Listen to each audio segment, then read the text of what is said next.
unprecedented in how tense things are. How both countries. This is the abyss. This is the abyss.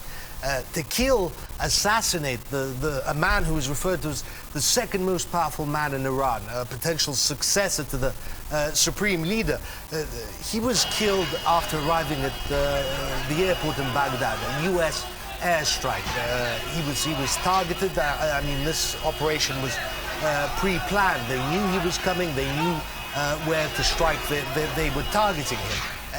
And the fallout has been global. We've had leaders all over the world, officials come out for, against, urging calm and de-escalation. And the Iranians, convening the National Security Council, they have one message, the entire Iranian hierarchy, that there will be consequences, retaliation. The US act of international terrorism, targeting and assassinating General Soleimani, the most effective force fighting Daesh, ISIS, al-Nusra, al-Qaeda et al., is extremely dangerous and a foolish escalation. The US bears responsibility for all consequences of its rogue adventurism. There is, as of yet, no indication how exactly the Iranians will respond to this, but they haven't launched any missiles yet. And they aren't stupid. They're intelligent people. They probably understand a war with the United States is the last thing they need. But I doubt that they'll leave this, without an answer. And so, how is the U.S. justifying the move?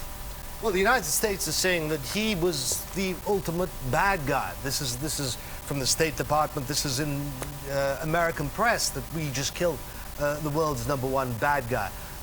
This is Qasem Soleimani. He was at the forefront of the fight against ISIS in Iraq. When it seemed like ISIS, the jihadists, were going to take the whole country, it was he who helped organize the PMFs, the Popular Mobilization Forces, Iraqi civilians banding together to resist ISIS, and successfully, while the army was in shambles as they got their things in order, helped by the coalition, but they defeated ISIS. What the United States has been saying is that he is responsible for the deaths of 517 Americans over the years, that he was complicit, that he had a role to play in the recent spate of attacks on U.S. bases, culminated in a U.S.-led airstrike against Syrian and Iraqi units, military units. That, again, led to the siege of the U.S. embassy. Again, unprecedented, in the Green Zone, a fortified embassy that was besieged. And it was, by the way, Iranian-backed proxies, as they refer to them, that urged protesters to withdraw, to leave the embassy alone. Nevertheless, the United States said that the threat presented by him was continuing, that he had done plenty of bad things, and that this was the United States, they're saying, defending themselves. At the direction of the president, the U.S. military has taken decisive defensive action to protect U.S. personnel abroad by killing Qasem Soleimani. This strike was aimed at deterring future Iranian attack plans. The United States will continue to take all necessary action to protect our people and our interests wherever they are around the world. Reaction is very polarized to this, both among U.S. public society. People are split. Some are saying this was a stupid escalation that, pushed America and Iran to the brink of war. Others are saying that they support President Trump's decision to carry out this attack. In the press, there's a lot of competing messages that contradict each other as well. American politicians likewise split. You've had presidential candidates coming out and saying that this is a stupid thing to do. It was a needless escalation. And you have others coming out and saying, well, look, the Iraqis, some of them, are celebrating. Iraqis dancing in the street for freedom, thankful that General Soleimani is no more. America and Iran should solve their problems outside Iraq. We do not want them to solve it here. We do not celebrate the killing of Soleimani or anyone else, because this will not serve us at the end of the day. Now, tell us more about the reaction in the US, because apparently Trump has acted unilaterally here. I understand that leading Democrats are furious that Trump has acted without seeking permission from Congress first.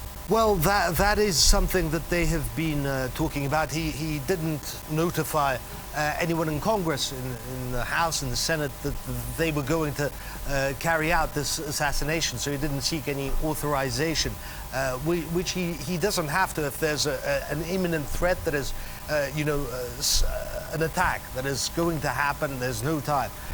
But in this case, there was no evidence presented of an attack, and some people in Congress are saying, why weren't we told? The administration has conducted tonight strikes in Iraq, targeting high-level Iranian military officials and killing Iranian Quds Force commander Qasem Soleimani without an authorization for use of military force against Iran. Further, this action was taken without the consultation of the Congress. Trump's immediate comment on this assassination was to tweet an American flag, just an American flag. And interesting thing, one of the first responses is a retweet of his. He accused President Barack Obama of attempting to start a war, provoking a war with Iran to boost his ratings, to boost his poll numbers. And now we're in a situation where Trump is accused of doing so, especially with impeachment just around the corner. But ultimately, we'll have to wait and see how this all ends, whether this will continue to escalate, and all that hinges on Iran's reaction to this brazen assassination.